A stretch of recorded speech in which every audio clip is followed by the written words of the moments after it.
Hmm. Okay. Nakamata na, Dok? Di pa, mga 2 hours pa yun sa tulog. Sige. Wala, nitaas ang BP, Dok? Di man, Hindi okay nitaas. man. Ang problema kapag nag-opera, nagababa ang BP. Kaya pagka nag-opera ka, yun man ang side effect ng anesthesia, magbaba ang BP temporarily. Kaya yung mga labs na din.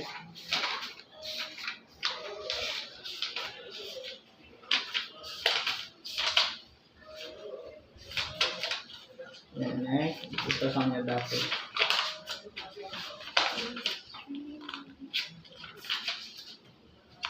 Dada naman ang film na. Dito ang film na.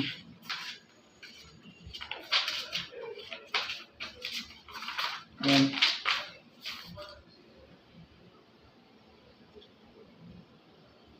Yung polyp, nasa loob lang yan, ma'am. Nakadikit na dito. Nasa loob. Pero hindi yun cyst. Ang cyst kasi, collection ng tubig sa ibang part ng katawan. Maki mo siya.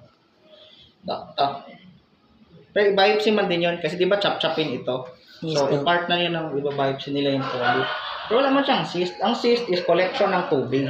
Yes, Dok. Okay? Buwanto ko na body, Dok. Ba mo?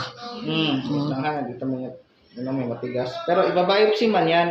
Kasi minsan yung mga nakikita na polyp sa ultrasound, yung pala na peklat lang.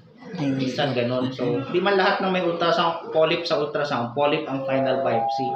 Minsan peklat lang siya dahil namaga yung gallbladder dahil sa stone. Malaki, Dok, no? Okay? Okay na mama. Thank you, Dok. Kasi siya sa recovery room. Okay? After nito, pwede na siya kumain. Ha? Tapos, bawal lang buhat ng mabigat, ha? Kasi di ba open surgery tayo. Follow-up check-up sa clinic mo, Dok. Okay, may grounds pa man ako. Kasi di ko alam kung makawake siya bukas or Dok, diba? pa man, mag-process kami sa Tingnan natin, makawake man yan siya either 1 or 2 days after surgery. Sige. Thank you, Dok. Salamat po.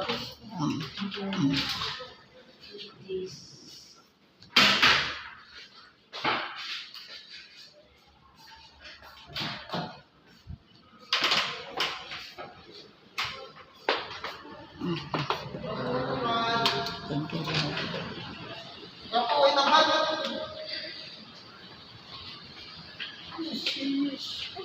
Ano ba?